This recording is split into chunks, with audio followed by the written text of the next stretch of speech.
Hola amigos, ¿cómo están? Qué rico domingo lluvioso tenemos por acá en el sur. Hoy día queremos partir con nuestro episodio número 8 llamado La historia de las semillas criollas. A ver, Esteban, ¿qué quieres contarnos de eso? Primero déjame saludar. Hola, ¿cómo están? Hola a todas y todos. Mari, Pupeñipulamien, Kami Saraki, Kuyakanaka, Hilatanaka, Yorana, etcétera, etcétera. Cuando les damos la bienvenida, vamos a un nuevo capítulo que tratamos de seguir nuestra secuencia histórica, así que hoy día queremos hablarle de un tipo de semillas tradicionales.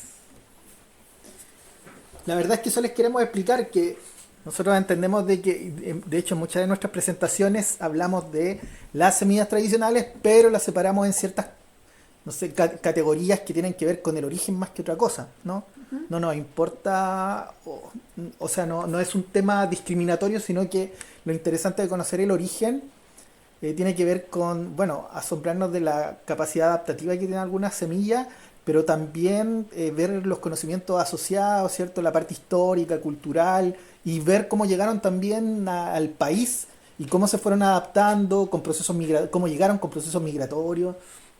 Entonces el tema del origen de la semilla, que separa en el fondo nuestras categorías de semillas, tiene que ver con eso. En ningún modo tiene que ver con que esta es mejor, que esta es peor, que esta es buena, que esta es mala, no. No, tiene que ver con el contexto histórico, porque tú cuando entiendes la historia también comprendes por qué es que llegaron a esas conclusiones de cómo prepararlas o cultivarlas. Entonces también las semillas viajeras siempre tienen un contexto que se desarrolla bajo algún pueblo en particular, así que es súper interesante cómo además se han diferenciado desde sus lugares de origen hacia el lugar donde han llegado, que es el caso de muchas variedades que rompen en la historia cuando uno llega a los campos y las abuelitas te empiezan a decir, este estado desde mis abuelos, bisabuelos, toda la vida es nativo. Y uno le dice, el manzano la mañana. Bueno, con muchos otros casos. La verdad es que es súper interesante porque cuando nosotros hacemos eh, conversatorios de aprendizaje mutuo, porque realmente siempre tratamos de incentivar eso cuando nos juntamos con personas maravillosas, siempre nos llama la atención tener que estar compartiendo, por eso decimos compartiendo más que enseñando a gente que imagínense lleva 40 años, 50 años, 80 años sembrando, Sí. entonces como que, ¿qué voy a hacer? ¿No? En el fondo, y como siempre lo decimos, es tratar de ayudarlos a recordar lo mucho que saben. Así que hace poquito, ¿te acuerdas? No sé si lo contamos, estuvimos en Lolol en una actividad con, Ah, con sí. campesinos y campesinas y imagínense, agricultoras y agricultores, pero maravillosos, 50 años que sembraban alguno de ellos, entonces, ¿qué va a ir uno a enseñarles, no? Pero son esos pequeños detallitos que son maravillosos en el fondo de contarle a ellos, decirles, ¿sabía que usted que esta semilla venía, no sé, por la sandía? Imagínense que es tan importante en la zona central, la famosa sandía de Paine, que es una sandía criolla, como le llamaban, una variedad criolla, que viene originaria de África, ¿no? Sí. Entonces ir viendo todos esos orígenes es súper interesante para entender la dinámica de los vegetales alimentarios y la capacidad de adaptación que tienen los vegetales como seres vivos. Sí.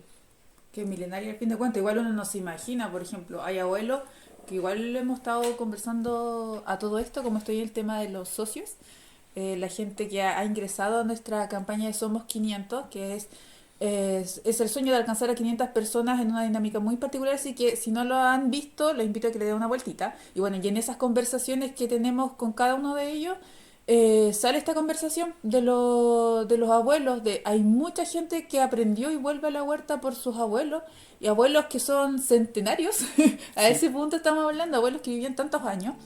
Y yo me imagino, y ellos también lo conversábamos diciéndole a estos abuelos, cómo las semillas han ido cambiando, cómo esas semillas que ellos conocieron de algún lugar, igual ellos tenían conciencia de que venían que llegaron desde las misiones, por ejemplo, Sí. a los que tenían misiones cercas de escuelas agrícolas Fue un punto de tipo. ingreso de un montón de variedades, ¿no? Sí, acá hay unas que son bastante reconocidas y que enriqueció la biodiversidad también porque fueron formas de alimentarse al fin y al cabo, que las grandes quintas que son centenarias son producto también de ese tipo de proceso, porque acá habíamos un fruto de recolecciones en cuanto a fruta. Así que igual es interesante. Oye, bueno, con respecto a la campaña, les vamos a ir contando más detallitos adelante, pero a ver, en el fondo nuestro trabajo es bastante, ¿cómo decirlo que suene lo menos pesado? Que es rupturista, digámoslo así, ¿no? Que hemos realizado un trabajo que no existía en Chile, de hecho hicimos el primer catálogo oficial, hicimos el primer libro de caracterización agronómica, fuimos los primeros también en tomar el tema de la ley y estos convenios internacionales de una mirada crítica desde el punto de vista de conveniencia para los pueblos originarios, las comunidades campesinas y la sociedad en general, no para la conveniencia de ni de algunas agrupaciones, ni de, lógico, estados, ni transnacionales. Bueno, nuestro trabajo ha sido revalorizar las semillas tradicionales y presentarlas como la gran alternativa, aunque parezca algo como gracioso, es como no hemos descubierto el hilo negro, ¿no? Pero estamos diciendo que se dejó de usar y que es súper importante usarlo, ¿no? Es como que el hilo negro nunca se dejó de usar, pero sí las semillas tradicionales se dejaron de usar. Entonces hay un montón de cosas que queremos hacer que evidentemente no caen en ninguno de las posibilidades de financiamiento, ni estatales ni privados, y creemos que son trabajos que son fundamentales, y es por eso que iniciamos esta campaña, porque sabemos que hay gente que cree en nuestro trabajo, y si nos puede apoyar vamos a poder hacer un montón de cosas que son fundamentales de hacer para asegurar nuestra autonomía y nuestro derecho a alimentarnos.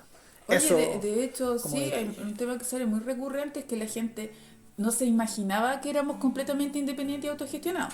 Piensan que nos financia o alguna ONG de estas que existen del tipo medioambiental o el Estado o lo que sea, y no, lo único a veces que hemos tenido algún tipo de trabajo de proyecto importante tiene que ver netamente con la remuneración de nuestro trabajo en un alero que es aceptable para la institución, Sí.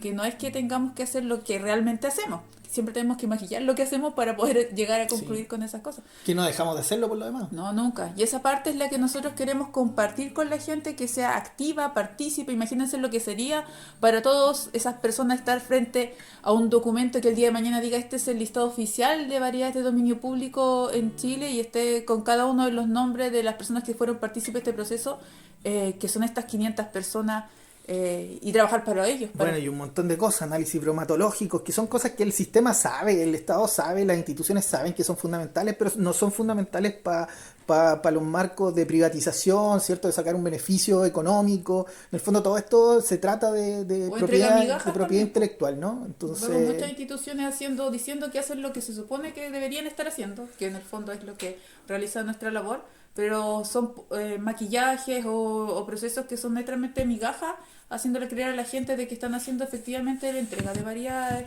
o una dinámica de conocimientos, cuando uno al trabajar en esta área sabe que es nada comparado con lo que realmente poseen guardado bajo estas bóvedas o estas paredes así donde lo hablan todos. pero bueno, eso es lo importante y tienen que ver las semillas criollas porque son en el fondo un gran botín en este Sí. mundo, pero lamentablemente se toma como botín lo que es la base de nuestra vida. O sea, ustedes buscan semilla criolla en internet y van a encontrar pero una turronada de cosas. Primero que todo, un grupo diciendo que son semillas fundamentales para la soberanía alimentaria, la seguridad alimentaria, diciendo que son muy importantes en la conservación de la biodiversidad, pero por otra parte van a haber un montón de instituciones en toda América que están trabajando por el registro de semillas criollas, que siempre con la excusa de que son importantes, lo único que buscan es tomar estas semillas y usarlas en procesos de las llamadas mejoras, que finalmente terminan en derechos de propiedad intelectual. Por eso es tan importante lo que vamos a ir conversando de estas semillas, así que partamos por el concepto, ¿no? ¿Cómo Ay, nace sí, el concepto criollo? el concepto de semilla criolla, bueno, lo trabajamos también y lo compartimos con ustedes a través de nuestro catálogo, ese librito azul que ven ustedes por ahí en redes sociales. Y bueno, dice, son aquellas que se originaron en otro territorio, pero que una vez llegados al nuestro, se adaptaron, evolucionaron, mutaron y se cruzaron, lo que sumado a las condiciones locales, permitió que se fueran naturalizando en nuestros diversos ecosistemas, presentando en muchos casos diferencias morfológicas, alimentarias o productivas con sus progenitores. Bueno, ese es el concepto de la semilla criolla, como les contábamos nosotros, las semillas tradicionales, que es lo que siempre hemos conversado, que tienen ciertas particularidades, que tienen cierta cantidad de años, ¿cierto? Que son una herencia, que son variedades de polinización abierta, que son variedades que nutricionalmente y son mucho más ricas que las variedades comerciales, como son la híbrida, las transgénicas. Bueno, toda esa característica de semilla incluye a este grupo de semillas que se llaman criollas. Y ustedes saben que siempre nos gusta llegar al concepto para entender un poquito más, y bueno, esto viene para variar, dentro de muchas discusiones, pero la gran mayoría cree que viene de la palabra criar, ¿no? Entonces es de criado, o sea, de dónde viene, dónde fuiste criado en el fondo. Y esta palabra lógicamente toma un rol especial desde la colonia, ¿cierto? En Chile, cuando llegan los españoles. Y bueno, no solo en Chile, sino que en un montón de países. Y eso es súper importante, que en América todos los países tienen como un concepto distinto a criollo, lo que significa para criollo. Entonces, nosotros queremos decirle que con respecto a la semilla, es el concepto que les dijimos, que para nosotros el concepto de semilla criolla sencillamente es una que no nació acá, pero ya sus parentes ya llegaron acá y se fue, en el fondo, tras sucesivas multiplicaciones, haciendo parte de nuestro ecosistema, de nuestro campo, de nuestras mesas.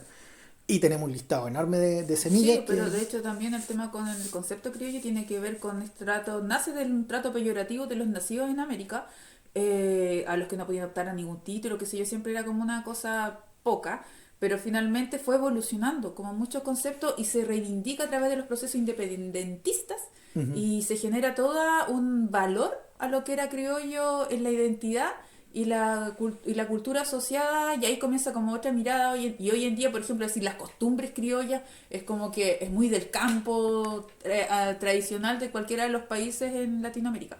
Pero es casi un poco folclórico, ¿no? Sí, Como que se ha sí, folclorizado, sí. que la Y es empanada, muy... la empanada criolla, la comida criolla, la vestimenta Claro. criolla, los bailes criollos, ¿no? Las fiestas Claro, y criollas. también genera este sistema que tiene que ver con el latifundio de igual te marca una clase así como Sí. folclore, igual medio, no es directamente peyorativo, pero es como Sí, pero, algo ahí. sí, sí, a ver, porque depende desde dónde se entiende la palabra criolla, porque yo, por ejemplo, ya, vinieron los españoles, yo soy hijo de unos españoles, ¿cierto? Y nací y me estoy criando acá. Digamos que dentro de la población indígena yo soy más importante, ¿no? Entre comillas, ¿no? Porque soy dueño de tierra y tengo todo esto, entonces ya hay un tema discriminatorio ahí, ¿cierto? Porque los criollos de alguna manera eran los que comenzaron a manejar el comercio en Chile, Sí. el siglo XVIII. De hecho, en toda América, las comunidades criollas eran las que manejaban todo el tema del comercio, todo el tema, estos temas legales, las navieras y eso, pero échate. Mirándolo desde acá, el criollo lógicamente tenía como más derechos, más poder que los mestizos, por ejemplo, que los mulatos o que la gente Sí. nativa, pero mirado desde el español, desde el europeo, era como Era ir menor de allá. Y nota, uno de los principales problemas que tuvieron las comunidades criollas era que los alejaban del mundo de la política. Podían solamente como apostar al mundo comercial y ahí se abrían un campo importante, pero en los cargos políticos no eran bien mirados. Y eso, bueno, lógicamente, como tú decías, fue lo que también generó esos aires independentistas, ¿cierto? Y en el fondo ya uno busca separarse en el fondo de la que era para algunos la tierra madre. Pero en el fondo lo que queremos decir es que esta palabra nace generando una diferencia social Sí. e incluso racial, ¿no? O sea, Racial, en el sin sentido- entrar en la discusión de las razas, ¿no? Pero en el fondo, a ver, acuérdense que habían nombres de... los criollos eran los europeos que nacían acá, los mestizos era cuando un europeo se mezclaba, ¿cierto?, con un indígena, ¿cierto? Después teníamos los mulatos, que era cuando se mezclaba un español con un afrodescendiente. con un africano, ¿cierto? Ahí nacían los mulatos, y cuando era un africano con un indígena eran los zambos, ¿no? Entonces Sí. tenían... Y bueno, cuando se armó todo, imagínate... Como que te armaban castas. Sí, sí, sí, sí. Bueno, y ahí nace toda esta cuestión. De hecho, imagínate, históricamente en Chile se hablaba de una nomenclatura. La nomenclatura de las castas. Que en el fondo, imagínate, el que abolió esto fue Ambrosio Higgins. Fue Ambrosio Higgins o Bernardo Higgins, ya ni me acuerdo. Era Pero los uno de Higgins. los Higgins, porque. Papá O sea, Higgins, sí. aquí es como Paul Papá McCartney español, hijo y criollo. cierto y John Lennon, siempre con los que prefieren a O'Higgins y los que prefieren a Carrera. Bueno, como sea, Ambrosio Higgins, bueno, tuvo que ver en la abolición de la esclavitud, ¿cierto? Y en estas cosas. Y bueno, imagínate cuando a ti te anotaban, te inscribían, te tenían que poner la casta. Imagínate si eres mulato, eres mestizo, eres zambo, qué locura, ¿eh? Pero fue a ese nivel que en el fondo queremos explicar que la palabra criolla históricamente está asociada a una discriminación, a una diferencia, Pero en la parte vegetal, absolutamente. No, de hecho, en el punto Nada. ya vegetal, lo hemos visto en otros podcasts, la importancia que ha tenido en la migración, o sea, gracias a todos estos migrantes forzados también, porque fue los que fueron extraídos por la esclavitud en el caso de las culturas negras de África, gracias a todos ellos es que la riqueza de la biodiversidad se hace presente en todo el mundo, porque siempre viajaron, aunque fueran voluntaria o involuntariamente, siempre se viajó con semillas. Exacto. Bueno, y el tema, no sé si recuerda el tema del arroz, que en el fondo se asociaba con la cultura africana, que fueron los que trajeron su arroz y fueron los que partieron la producción ya masiva de arroz en América. O sea, se lo debemos de alguna Pero eso, manera ese es a los un spoiler africanos. del anterior. El podcast anterior Un hablamos de eso. recordatorio del Sí, anterior. porque le ven de Sí, una miradita. entonces, bueno, el ser humano siempre tiene esa capacidad de separar las cosas, de dividir y todo, ¿no? Entonces, pero bueno, eso marcó de alguna manera nuestra sociedad, ¿cierto? Que siempre cuando viene alguien de afuera se han dado cuenta que como que lo pescamos más. En esto mismo de las tendencias agrícolas, Ah, pero es que ¿no? igual Cuando... está el dicho, una vez profeta en su tierra, cuando te dicen los viejitos. Sí, pero nos gustan los gringos, sí, nos gusta cuando aparece una tendencia agrícola con algún nombre de algún gringo, como que nos fascina esa cuestión. Y teniendo la Sí. agricultura ancestral acá, pudiendo aprender de O nuestro sea, pueblo ¿qué originario. agricultura más resiliente y más poderosa que una que no ha perdido jamás el hilo de sus semillas ni de su sistema de producción, que las Completamente. propias desarrolladas en cada uno de los territorios que están adosadas justamente a los pueblos indígenas, que también fueron costumbres que fueron generando este mestizaje de conocimientos, tanto Sí. entre el indígena y el campesino, porque la gente que cultiva la tierra finalmente aprende una de la otra. Pues hay un tema de horizontalidad del conocimiento en el que va generando la agricultura. Así que, ¿qué agricultura más importante que la ancestral que hay en tu territorio? O Exacto. sea, yo voy a ir a enseñarle aquí a las abuelas, uno lo ve hoy en mi día mismo cuando andan con su modelo, el pelambrecito, el cagüincito que uno dice con la abuelita cuando nos Sí. sentamos a tomar mate. Bueno, esa es una de las labores que uno hace en el intermedio de los tragún, y empiezan a contarte cómo los sistemas que por moda te van imponiendo, porque te van imponiendo de forma forzosa antiguamente, y otras que son como con la cara bonita y simpática, pero aún así no es el valor de sus conocimientos agrícolas. Son tremendas maestras y tremendos maestros también en la agricultura, y los tienes sentados ahí escuchando a alguien que tiene un doctorado, que tiene un no sé qué, y los viejos llevan 50 60 años cultivando la tierra y le estáis Sí. enseñando, perdiendo un recurso importante como es su tiempo, y también el recurso monetario que los podría apoyar en ciertas distancias que ellos necesitan, pero bueno. Sí, y por lo demás un conocimiento cada vez más alejado del campo, ¿no? Sí. O sea, ¿Cómo, bueno, cómo se les dice? Bueno, no sé si lo hemos nombrado en otros podcasts, pero en el coloquio del campo le llaman al agricultor agrónomo de macetero. el agrónomo de macetero, y el otro el agroecólogo de PDF. Así se les Oye, pero es conoce. que, a ver, si somos honestos, o sea, la gran mayoría de los ensayos que se desarrollan en la universidad son en maceteros, pues, ¿no? Son estos tambores de 20 litros, entonces, o sea, bueno, eso es lo que produce a veces un quiebre súper importante entre lo que realmente funciona en el campo, ¿no? Que es lo tradicional. Lo que siempre decimos nosotros, creemos que es súper importante complementar, ¿cierto? Nosotros creemos que había que rechazar estas semillas de España. Absolutamente no, han enriquecido nuestra alimentación, han enriquecido nuestra cultura maravillosa. ¿Cuál fue el error? Dejar el lanco, ¿cierto? Dejar la teca, dejar nuestro bromo mango, dejar el madi, postergar algunos cultivos maravillosos, ¿cierto? Como la quinoa. Y ese fue el problema, y por eso siempre nos llamamos siempre nosotros a complementar. Pero ahí a favor se puede decir que en esa época, cuando comienza ese desplazamiento de cultivo, también había justamente un estado de guerra, que igual es distinto al... Uno sabe, de hecho todavía lo podemos ver en los pueblos hoy en día, en las guerras actuales, que los primeros espacios que se van cooptando, cortando y generando ataques son los que están vinculados al sistema alimentario y a la agricultura. Entonces, sí, pues acá había un tema con eso, y lo que pudo sobrevivir, sobrevivió gracias a la resistencia y a la porfía de muchos, y bueno, proliferó también. Por ahí, en el mismo, volviendo a la semilla criolla en sí, Alonso de Ovalle, en su historia de relación del Reino de Chile del año 1646, dice acá que declara que las especias que llegaron de Europa eran la higuera, el olivo, manzano, duraznero, damasco, membrillero, peral, granado, guindo, ciruelo, naranjo, lima, limón, sidro, Ya, amén. etcétera. O sea, uno dice, ¿qué? Oye, pero, a ver, pero no llegaron de Europa. Sí, bueno, literalmente llegaron de Europa porque los metieron en un barco y los trajeron para acá, pero a Europa llegaron de la gran mayoría de estos cultivos. Bueno, también salen en nuestro catálogo, salen los centros de origen, ¿o no? Y nosotros tú estabas con eso.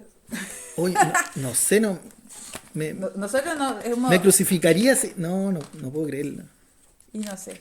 Oye, es una tabla, se Pero, las debemos en el próximo. pero el centro de origen lo vimos ya pues en el No, podcast. pero me refiero a que pudimos haber puesto en el catálogo, hubiera sido interesante poner los cuadros El del cuadro centro de centro de origen, que origen. siempre los tenemos en nuestras presentaciones. Pero bueno, en el fondo se van a dar cuenta que en un gráfico una pequeñita parte son originarios de Europa, la gran mayoría la traían los europeos desde Asia, ¿no? Porque en ese lado también hubo muchas invasiones, inmigración y todo el asunto, así que hay grandes rutas que están asociadas a Sí, eso. bueno, ya hemos hablado harto de Sí, eso también. Eso es lo interesante de que vamos complementando alguna información que ya habíamos comenzado en otro momento. Entonces, finalmente, lo único que queremos nosotros decirles con criollos es que se originaron en otra parte y bueno, ya están acá, se han adaptado y cumplen exactamente las mismas características de las semillas tradicionales, son de polinización libre.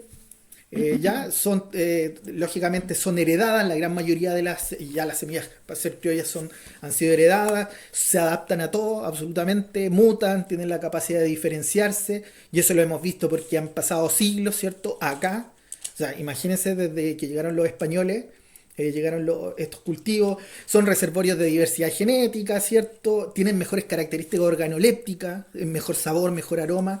Todo eso son las semillas criollas que, como les decíamos, son parte de nuestras maravillosas semillas tradicionales. Por ahí hay gente que nos preguntaba qué diferencia hay entre semillas tradicionales y ancestrales.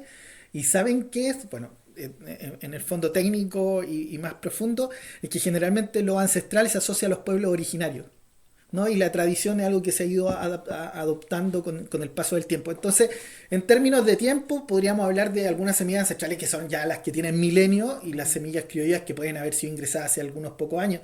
Eso varía dependiendo los distintos países. Bueno, los distintos profesionales dicen que las semillas criollas, algunos dicen que deberían llevar 15 años, o sea, 15 ciclos. Otro, en el caso de Uruguay, si mal no recuerdo, algunos dicen que debería llevar más de 50 años. En fin, nosotros generalmente hablamos de 3 generaciones y generalmente eso más o menos son es 50, 50. son 50 años. Así que, pero contarles, a ver si pueden nombrar, imagínate Pues, los cultivos que venían de Asia, que es un listado enorme. toma ahí. Imagínense cultivos que son tan tradicionales acá del sur de Chile. Imagínense la chalota. Nosotros le decimos a una viejita, oye, ¿sabía que su chalota viene de Asia? Y es como que, oye, pero ¿cómo? Viene de Asia Occidental. O por ejemplo, la arveja viene del sudeste asiático. La berenjena, bueno, ya se entiende, ¿no? Que no es de acá. Pero el haba también, que es del Asia Central, bueno, los manzanos son del centro asiático, que uno dice, no, si las manzanas son chilotas o son del sur. Entonces, la verdad es que, bueno, el trigo, sin ir más lejos, imagínense que ya conversábamos que eran los cereales traídos de otros continentes, y así podemos estar hablando una montonera de variedades. Y bueno, de África, imagínense la sandía, el chícharo, el melón son de África, y bueno, de Europa venían las hojas. La selga, el apio, Me encanta perejil, cuando... eso, para echarle a la Toda la ensalada. hoja, toda la hoja. Bueno, por eso mismo los chiquillos viajaron por todo el mundo buscándole la mejor comida ¿No? Y a los todos lados. imperios, ¿te acuerdas que igual creo que hablamos de eso también? Los imperios cuando viajan, los grandes imperios dominantes en la historia, viajan recolectando, haciendo sus jardines botánicos, que lo podrían llamar hoy en día, y recolectando todo el patrimonio que habían, y lo que más les gustaba se lo llevaban a otros y iban fundando así sus pueblos. Así que el viaje no era cualquier cosa. Ahora uno cuando viaja, igual uno encuentra hoy en día a los pueblos indígenas, cuando uno encuentra, por ejemplo, una cuyaca acá en el sur de Chile, anda con sus maicitos, anda con sus cultivos ahí, siempre en el proceso de los intercambios y todo lo que tiene que ver con su identidad. Y eso es lo valioso también. Porque, Bueno, cuyaca, para los que no sepan, es como, se podría decir como la mien, ¿cierto? En el idioma aymara. claro, son las aymaras. Aymara. Ujú. Son Las cuyacas que guardan sus maravillosas variedades de maíz principalmente. Hace poquito compartimos una fotografía de cómo tenía ese guante el maíz, porque hay en la semilla criolla, como se decía, finalmente viene este concepto tiene que ver con todo lo que pasó en la historia con la transición de los pueblos acá, desde el tropezón de Colón adelante colonial y todo eso.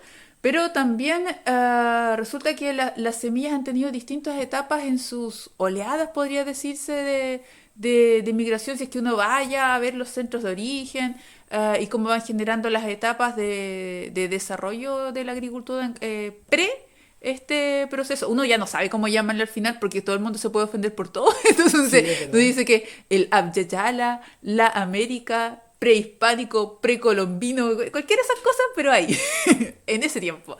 En ese tiempo estamos hablando que igual los pueblos indígenas tenían, acá estaba todo pasando, los pueblos indígenas compartían sus semillas de un lado a otro, hay relatos de la oralidad indígena muy antiguos que explican muchas cosas respecto a cómo era que conocieron algunos cultivos que eran de la América, que no son originarios del territorio, y algunos nosotros lo hemos compartido también a través de redes sociales, de cómo llegan a estos lugares, digamos, siendo que están en originarios de Centroamérica, bueno, como el maíz, porque a rato se lo disputan ahí en Centroamérica y la parte peruana, que es como la copuchita sabrosa de las semillas que sigue vigente. Ah, eso es verdad. Así que ahí hay harto. Oigan, lo interesante de ir viendo cómo se fueron adaptando estas variedades en la medida que fueron llegando, ¿cierto? Algunas que llegaron lógicamente antes de América. Oye, quería darte un datito super free, que la primera persona criolla no fue un español, po. O sea, no fue alguien venido de España. Se dice que, según los últimos estudios, fue un vikingo. Imagínate, por el año 1000, ¿Ya? fue un vikingo en Canadá, que nació en Canadá. Sería el primer criollo. Pero Bueno, eso según la historia oficial, porque los vikingos supone que llegaron mucho más antes. no, por ahí, o sea, llegaron mucho, o sea, estamos hablando cuántos siglos antes de los españoles. Bueno, ese es un dato frío. Te El estoy hablando, asentamiento que encontraron. el siglo IX te estoy hablando. Sí, Entonces, sí, vi un documental. es súper interesante. Nadie sabe para quién trabaja. Así que eso es súper importante. Bueno, y habiendo ya hablado de esas variedades criollas, imagínense, uno de los primeros antecedentes que encontramos para ir conociendo estas variedades criollas son los maravillosos libros de botánica de Claudio Gay, ¿cierto? Que los pueden descargar En memoria chilena. en Memoria Chilena. Para todos los que les interesa aprender un poquito más de esto, oigan, porque a nosotros no nos pasaron esto en la universidad ni fuimos a un curso especial, o sea, realmente esto hay que ser autodidacta, hay que estar muy interesado en este tema, pero estamos en el mundo de la información, o sea, pueden meterse a la Memoria Chilena y saben que pueden bajar todos los libros gratuitos, es maravillosa esa página. De Claudio Gay, ¿cierto? Y bueno, hay otros libros de historia también, hay algunas cosas de Lapcham, hay cosas de Barro Arana, y cosas de distintos escritores que tienen, bueno, de Molina, Alonso Valle, está el libro del Reino de Chile que les mencionaba Claudia, del siglo XVII. Entonces hay una gran cantidad de información donde pueden ir aprendiendo un montón de estas variedades y de estos cultivos que se fueron adaptando. Y de hecho ya tenemos todos los libros de botánica de Claudio Gay, por ejemplo, el de 1845. Y Lo que salen ya ahí? algunos de los cultivos principales ahí que reporta son el repollo, coliflor, nabo, yuyo, ¿ah? La mostaza, el rábano, rabanito, lino, naranjo, sidro, limones. Puros cultivos que no son de acá, pero que ya imagínense el siglo XIX ya eran parte, que habían llegado mucho antes, pero es súper interesante la data histórica que le podemos dar con los estudios de Claudio Gay. El 46, Garbanzo, arveja, haba, lenteja, chícharo, ciruelas, pera, granada. 47 tenemos apio, perejil, hinojo, zanahoria, cilantro, achicoria, Oye, endivia. pero ahí en la zanahoria, pues acuérdate los colores de la Sí, zanahoria, que igual es súper llamativo, porque hoy en día, con toda esta oleada que hay de huertas, comenzó como la novedad de las zanahorias de colores y todo el asunto, y resulta que las abuelitas igual cuando uno está en terreno, decían, no, si igual habían acá, siempre hubo una zanahoria blanca, por ejemplo. Y uno, igual, cuando uno comienza en proceso, dice, a lo mejor ya llegaron aquí esta gente y le ingrupió a la abuelita. Uno igual la pensó. Pero después te das cuenta que, claro, pues es verdad. Y el mismo Claudio que habla de los colores, pues si ahí no había zanahoria naranja. oye, pero es que eso es lo importante eso es lo importante de estos registros. Por eso nosotros hemos trabajado tanto en el fondo con los catálogos, porque creemos que son unos antecedentes históricos fundamentales para establecer la existencia, la preexistencia, ¿cierto? Un montón de cultivos. Imagínense aquí Claudio Gay menciona la endivia. ¿Quién conoce la Ah, endivia? Bueno, hay abuelos que producen endivia hasta el día de hoy y que uno podría decir la endivia, qué es lo que es esto, y no sé qué es el medio cultivo, y que no sé qué es una novedad, ¿cierto? Por ejemplo, la misma ocra. ah, O sea, que también se menciona en distintos escritos. Acá, de hecho, en los escritos de Claudio Gay, ¿te acuerdas que sacamos el melón de olor? melón tigre. El Inodorus, ¿cierto? El melón tigre, que cualquiera pensaría, oye, qué bonitos los melones, estos son súper exóticos. Bueno, ya Claudio Gay lo mencionaba, imagínense hace siglos atrás, Y que se era el usaba. secreto de las abuelitas para tener la ropa sin ese aroma a humedad, a polilla que le decían. Entonces, Exacto, exacto. Y bueno, ahí tenemos los escritos de 1846. Eso lo tienen ustedes, lo tienen público, ustedes lo pueden descargar de cualquier parte. Y miren, acá tenemos otro dato importante para ir conociendo las semillas criollas, ¿cierto? La riqueza de estas que es el catálogo de quinta normal.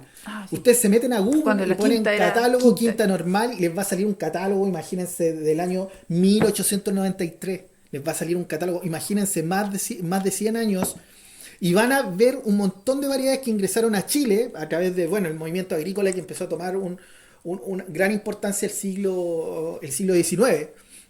No, y bueno, la quinta normal fue parte fundamental, fue el centro agronómico medular del país, ¿cierto? Y ahí van llegando las nuevas variedades que se iban comercializando en el país, van a ver el valor, van a encontrar un montón de otras variedades que ustedes jurarían que son así nuevas, que recién están llegando y que ya, imagínense, hace más de un siglo atrás ya eran parte cotidiana de acá. Tenemos el otro catálogo de semillas Labrador, El ¿cierto? labrador, Que sí, eso es 1940.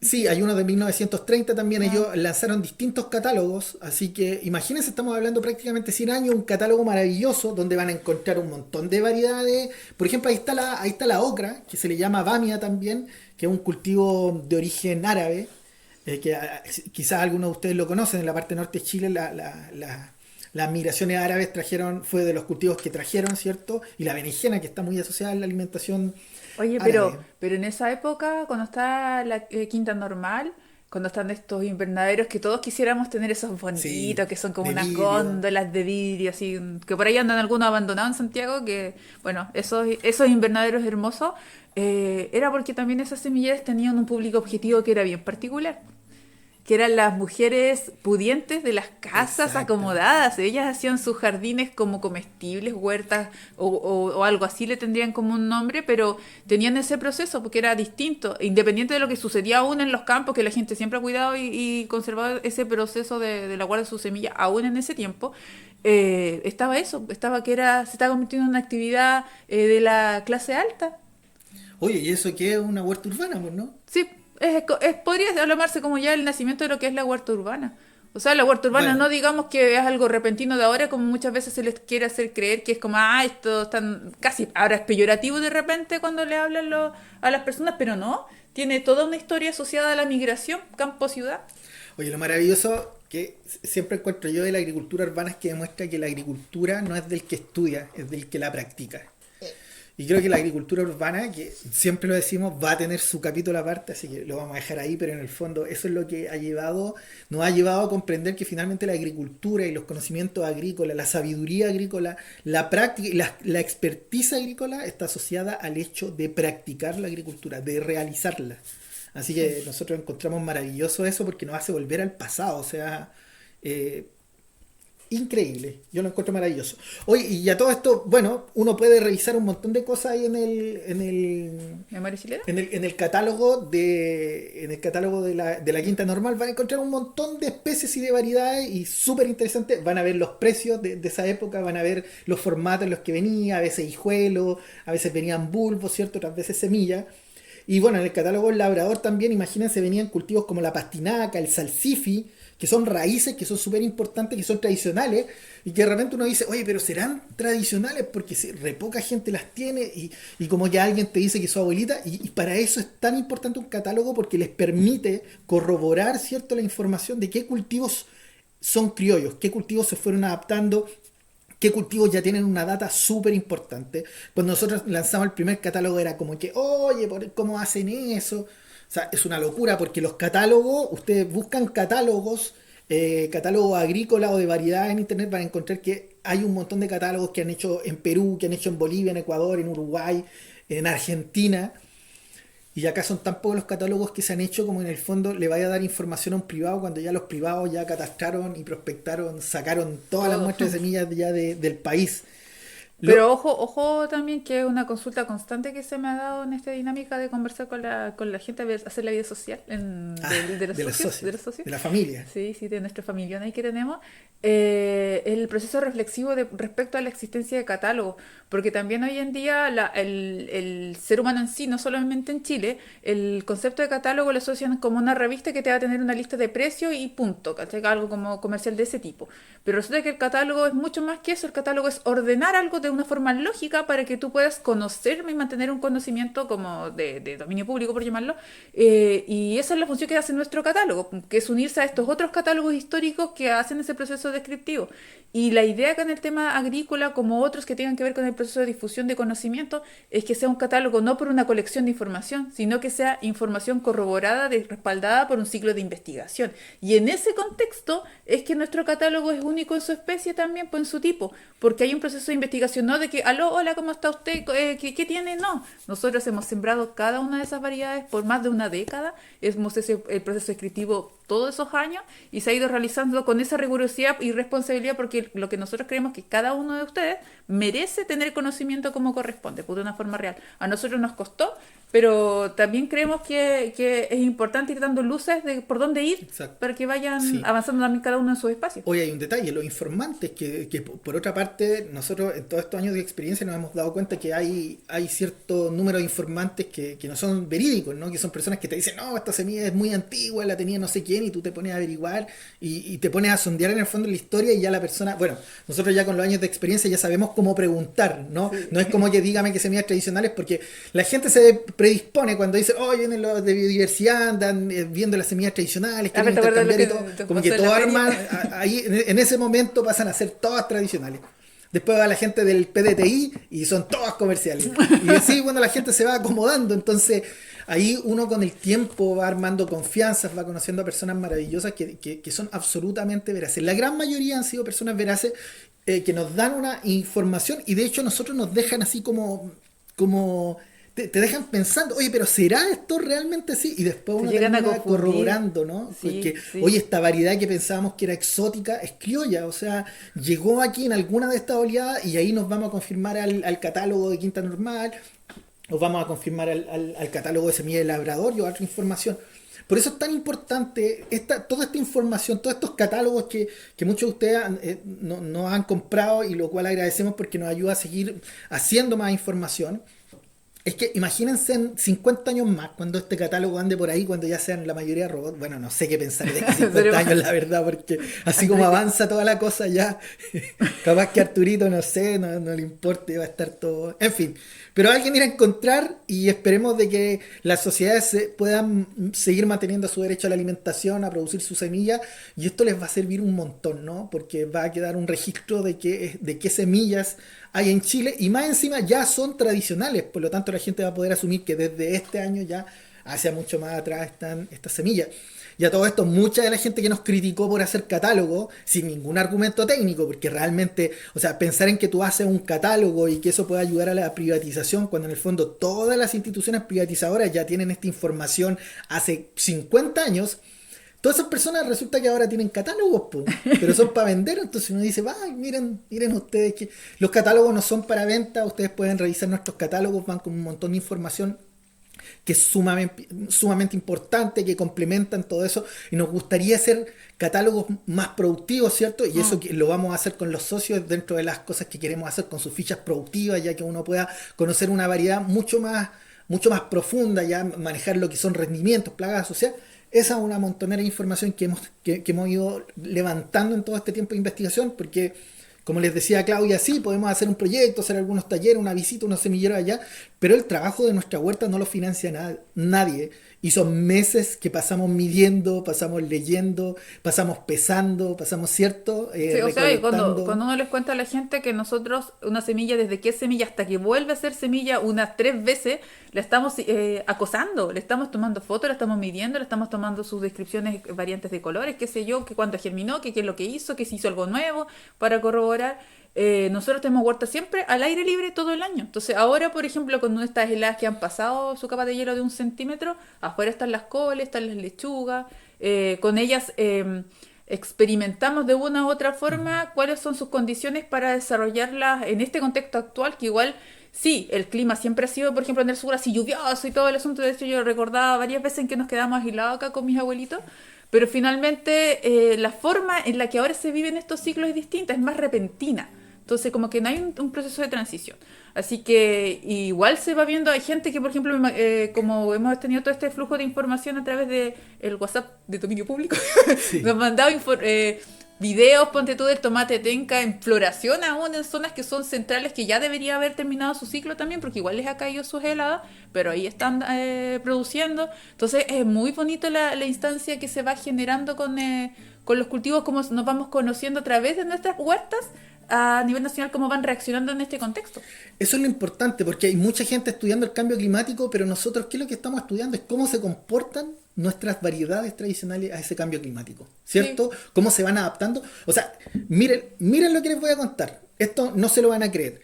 Ustedes me van a creer que el Phaseolus lunatus, que es el payar sureño, perdón, el Phaseolus coccineus, que es el payar, ese poroto grande que puede ser blanco, hay algunos medios cafecitos, o el morado, ¿cierto? Que son muy típicos acá en el sur de Chile, a pesar de que son originarios de Mesoamérica. Sí. Pero saben que cuando ustedes los siembran en el sur, ustedes saben que son porotos de palo, ¿cierto? Ajá, Me encanta así como la gente, oye, ¿qué es de palo? Bueno, de palo, para que sepan ustedes, son esos cultivos que tienen que guiar, que en el fondo los tutorea la gente con palo, entonces por eso le pone cultivo de palo. Entonces, ese mismo payar ustedes lo ponen acá en el sur y les va a crecer 2 metros, incluso 3 metros, pero lo llevan al norte. Nosotros lo hemos sembrado en la región de Atacama, cuando cambia el pH, cuando cambia la cantidad de agua, cambian las condiciones, y me van a creer que crecen de mata. Crecen de mata. Eso es una locura. O sea, nosotros tenemos fotos de los porotos payares sureños creciendo allá de mata. Oigan, y con una carga maravillosa igual, se ahorran el palo. Entonces usted dice, o sea, pero ya, y tomamos esa semilla y la traemos al sur, y adivinen qué, Vuelve a crecer. vuelve a crecer de palo. Estamos hablando de seres vivos, esa es la magia que tienen las semillas criollas, que son capaces de adaptarse a todo. Entonces, si ustedes van a pensar que el Estado o que las transnacionales les van a decir, oye, miran, esta semilla tradicional o criolla que es de uso público, de dominio público, colectivo y todo, es súper productiva y les sirve para condiciones de bajas precipitaciones, o les sirve para cuando tienen helada tardía, ¿cierto? O que les sirven cuando tienen olas de calor, eso no va a pasar. Los centros de investigación se dedican a trabajar solo material que termina en un derecho de propiedad intelectual. Eso es lo que financia el Estado de Chile. Nosotros hacemos lo contrario y por eso nos cuesta tanto conseguir financiamiento, ¿no? ¿Por qué lo hacemos? No es para llevar la contraria, es porque si no lo hacemos, ¿en qué quedamos? O sea, si quedamos, si quedamos, sí, también. No estamos hechos para esto en el fondo, si no nos aguantaríamos. Pero en el fondo es que, si no, ¿con qué nos quedamos? O sea, cuando terminemos en que todas las semillas que comamos, todas las semillas que queramos producir, tienen un derecho de propiedad intelectual, o sea, en términos sencillos, son de alguien o son de una empresa, ¿a dónde vamos? No vamos a ninguna parte. O sea, no podemos perder nuestras semillas de dominio público, que sean colectivas, ¿cierto? Y que sean libres. Por eso el trabajo que nosotros desarrollamos cuesta tanto meterlo ahí, porque a nadie, entre comillas, le conviene, pero sí le conviene a la sociedad en general. A todos los que nos escuchan, nos conviene a nosotros como personas que creemos en el derecho a la alimentación, y lógicamente que es lo que terminamos haciendo. Por eso amamos estas semillas criollas, que a pesar de que no eran de acá, llegaron acá y ya son parte absolutamente. O sea, y de hecho nosotros nos comprometimos dentro de estos últimos días a generar un material específico ya respecto a contarles cuáles son las semillas para nosotros, las especies, variedades también, que son como infalibles en este cambio climático, o sea, que se han adaptado mejor. Nosotros, como llevamos tanto tiempo en este proceso de siembra por aquí y por allá, las variedades las hemos pimponeado desde, ¿te acuerdas cuando vinieron una investigadora a visitarnos? Que nos preguntaron, ¿qué van a hacer ustedes con el cambio climático? Una francesa. Una investigadora de Francia, sí. Y nosotros, ¿cómo?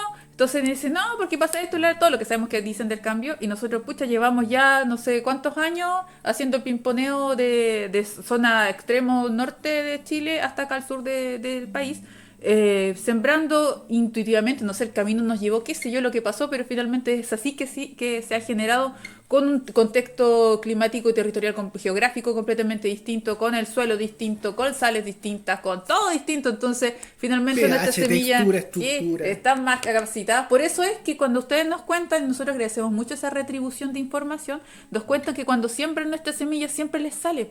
Entonces, y siempre salen bien. Y en contextos en que ustedes están, no sé, hay gente con guardas que nos contaban cuando hicieron su primera siembra así al voleo nomás dentro de un proceso de erosión que había post monocultivo de eucalipto y las únicas semillas que germinaron fueron las de nosotros, o gente que nos cuenta que las llevaron para un lugar X y que igual no se daba nada, pero justo salió la de nosotros. Entonces es súper bueno y es interesante para nosotros, que nos ayuda también a comprobar que efectivamente es así que estamos muy contentos con ese espacio.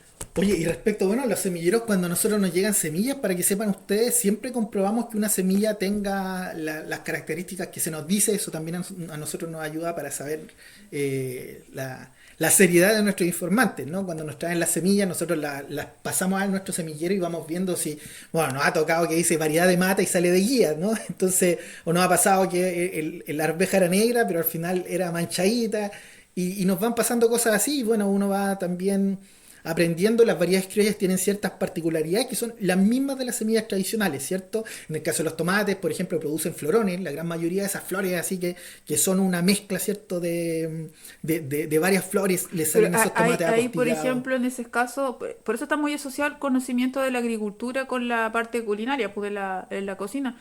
Se ve en ese ejemplo de los florones, porque en Europa es un mercado específico, que hay gente que busca los frutos que son de florón, porque tienen un sabor más intenso, tienen otras cualidades para la cocina. Entonces Exacto. pasa mucho en todos los tipos de cultivos que hay cierta... Nosotros, por ejemplo, cuando nos maravillamos con esta, ¿cómo se llama esta zanahoria? La pastinaca. Ujú. Tuvimos una actividad muy bonita con unos chefs acá con Paulina, y nos hicieron unas preparaciones acá, recuerdo, la cocina tradicional que ellos querían investigar. Tenían pura materia prima que no manejaban, era todo un desafío para ellos, y una de las cosas que les pasamos para que las conocieran, porque ellos fueron a cosechar con nosotros en la huerta, fue la pastinaca, y quedaron locos con ella porque se podía usar completamente. Y nosotros, ¿para qué le vamos a decir? Pasamos hasta el pancito encima de la... ¿Cómo se llama esa salsita? Así que queda muy, El muy pesto, el buena. pesto. El pesto, así que siempre los conocimientos están asociados a alguna variedad. A eso es lo que voy. Oye, y bueno, ya para ir cerrando esto, bueno, lógicamente las variedades criollas, como todas las tradicionales, están en el ojo Sí. del negocio internacional. Si ustedes buscan variedades criollas, se está iniciando, bueno, esto viene ya, tenemos amigos españoles que ya nos cuentan que esto ya se está haciendo de hace tiempo allá. Y acá se está haciendo también en América los famosos registros de semillas criollas, que en unos países está más avanzado que en otros, que en el fondo lo único que buscan es controlar las semillas criollas, se han mantenido ahí gracias a los agricultores, ¿cierto? El único interés que le han visto, lamentablemente, los centros de investigación ha sido el uso para hacer variedades comerciales a las cuales les puedan tirar un derecho de propiedad intelectual, un derecho de obtentor, y eso es lamentable, ¿cierto?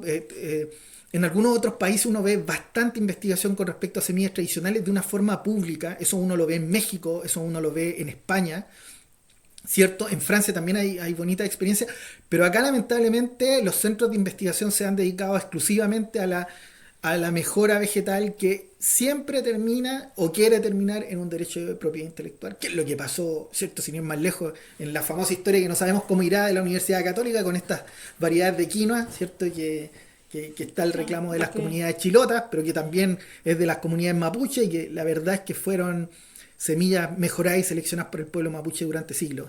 Por eso es importante conocer estos catálogos, porque seguramente si hubiera habido un catálogo describiendo estas variedades que están hoy en día en este reclamo por su propiedad intelectual, no hubiera pasado, se hubiera evitado, qué sé yo, muchas cosas, y también la misma gente sabría que efectivamente no son netamente chilotas, y tiene que ver con todo el uso que es el sur de Chile, y está hace cientos, miles de años, de hecho, en Cordillera Pehuenche, en la costa del Gualmapu, en todos lados. Entonces, como la importancia que tienes de conocer realmente dónde vienen tus variedades.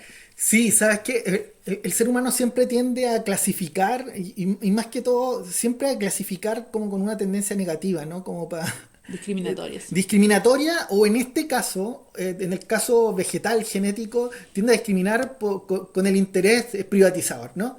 Estaba leyendo por ahí este tema del registro de variedades tradicionales de Argentina, y ahí vienen quién está. Phaseolus coccineus. Justo yo les estaba hablando recién, ¿cierto?, de este payar, y describe el payar morado, y bueno, estamos acá en Chile, y describen el payar morado también, el tradicional de acá. Después los mexicanos pueden decir, no, pero este se originó acá, pero después los peruanos pueden decir, también tenemos ese. Y es que si no entendemos la propiedad colectiva en los vegetales, estamos mal. O sea, ya nuestro sentido común está absolutamente subyugado a un interés comercial, porque no podemos comprender cómo el ser humano, bueno, ya de las primeras patentes en los años 30 en Estados Unidos, ya bueno, ahí uno va entendiendo, y esto es el derecho obtentor de los años 61, y uno puede decir, ya, y hagan sus cruzas, ¿no? Dense la peguita. Finalmente está altamente financiado. Oye, es súper interesante ese detalle, porque las patentes parten porque precisamente reconocen el trabajo de alguien que ha estado invirtiendo tiempo y recursos en inventar algo nuevo que puede ser de utilidad para la sociedad. Pero ahora las patentes son financiadas todas con recursos estatales, o sea, los financiamientos son millonarios. Entonces, tú decís como le financiamos al chiquillo y más encima le damos el derecho monopólico por 15, 20, incluso 25 años. Entonces, ojo ahí a cuidar nuestras semillas criollas. Siempre nosotros decimos no pasar a privatizadores, sean estatales, no sean estatales, como sea. Tenemos que cuidarlas por beneficio de la humanidad, por beneficio de todos nosotros. Entonces es súper importante que si no se va a convertir todo esto en una competencia, quien le escriba mal luego, ¿no? Así que hay que tener ojo ahí, cuiden sus variedades criollas, protejan las criollas. Lo único que quiere decirles es que vinieron de otro lado, y eso es maravilloso porque nos demuestra la capacidad adaptativa que tienen estas semillas de polinización libre, donde el ser humano en el fondo ha hecho mejora por selección, ¿cierto? La gran mayoría de las variedades criollas, yo diría prácticamente la totalidad, ha sido mejora por selección. ¿Y qué es la selección? Es cuando la naturaleza reacciona de tal manera frente a cualquier cambio, frente a, no sé, una plaga, puede ser una enfermedad, puede ser falta de agua, puede ser una ola de calor, y va a hacer que esa planta reaccione generando y mandando esa información a la semilla, que después puede expresar su carácter de otra manera, ¿no? Puede que en el norte el Phaseolus coccineus, como les decía, el poroto payar, haya tirado menor follaje porque va a tener menor demanda hídrica, ¿no? O sea, es menor el follaje, por lo tanto, evidentemente esa planta va a requerir menos agua. Entonces, eso era lo maravilloso de los pueblos originarios, de la gente campesina, que entendía cuando el porotito salía de otro color y decía, hoy me salió el poroto de otro color, lo voy a guardar y lo voy a sembrar la otra temporada para ver qué me sale, si es más productivo. Bueno, ahí lógicamente se buscaba producción, pero ¿y si ese poroto no es tan más productivo, pero tiene más antioxidantes, tiene más contenido de proteína? Y esa es la información que nos está dando la naturaleza, y que es maravilloso en las semillas tradicionales en general. O sea, de hecho, ¿a cuántos cuarteros no les ha pasado que la semilla les sale de repente distinta? Y afortunadamente, como son cuarteros curiosos, vuelven a sembrarla y tienen otras variedades, y tienen otros sabores, tienen otras formas de prepararla. Y cuando uno tiene la oportunidad, que no tenemos todos, por supuesto, porque es muy monetaria, que es hacer los análisis bromatológicos que nosotros a veces hemos logrado tener, podemos saber efectivamente a qué se deben muchas composiciones, y saber que en el modo estándar, básicamente todas estas variedades son superalimentos, cumplen con la característica. Así de simple, y son privatizadas, y a nosotros nos tienen con las importaciones, que son pobres y están llenas de agroquímicos. Así es. Y bueno, esa es la historia. Los invitamos a todos los que se quieran sumar. Necesitamos 500 que se unan a esta familia. Tenemos muchas sorpresas, muchos proyectos interesantes. Y mira, qué bonito sería después decir, somos 500 los que escribimos este libro, somos 500 los que recuperamos tal semilla, porque eso va a ser, eso es parte de nuestro trabajo. Agradecemos de corazón a toda esa gente maravillosa que dice, no, yo tengo que estar ahí. No tienen que ser ricos, tienen que ser personas conscientes, y los que no tengan no apoyan y nos ayudan a difundir, por ejemplo, a reproducir esta información que les vamos dando, compartiéndola con la gente campesina que conocen, que revalorice, que comprenda el tesoro que tienen en sus semillas, que es un tesoro que le heredaron sus ancestros y que ha sido de una manera colectiva, ¿no? Sí, yo estoy haciendo el monito para las láminas. Ya. Entonces, hasta aquí dejamos hoy día el capítulo, para no ser tan extensos con todo. Tenemos tanta información que nos gustaría compartir con ustedes, porque nunca tenemos suficiente tiempo porque hay muchas cosas por hacer todavía. Oye, y esperamos publicarles y les vamos a ir subiendo algunas variedades que son topísimas, ¿no? Hay algunas sí. variedades que soportan todo, absolutamente todo, las variedades Highlander le decimos nosotros. Así que la verdad es que vamos a ir compartiendo esa maravillosa información esta con semana. todo. Sí, y gracias a todos los que han respondido el teléfono al llamado, porque nosotros el tema de los socios va más allá que ser la frialdad del socio que se llama, sino que como somos familia, nos damos el tiempo de hablar por teléfono, conocernos y compartir un poco de por qué estamos todos aquí haciendo esto. Así que muchas gracias a todas y todos los que han sido parte de ese proceso hasta ahora. Todavía quedan hartos. Un abrazo para todos, que tengan una ¿Qué día es hoy? hermosa semana. Día domingo. Un abrazo. Adiós, chau.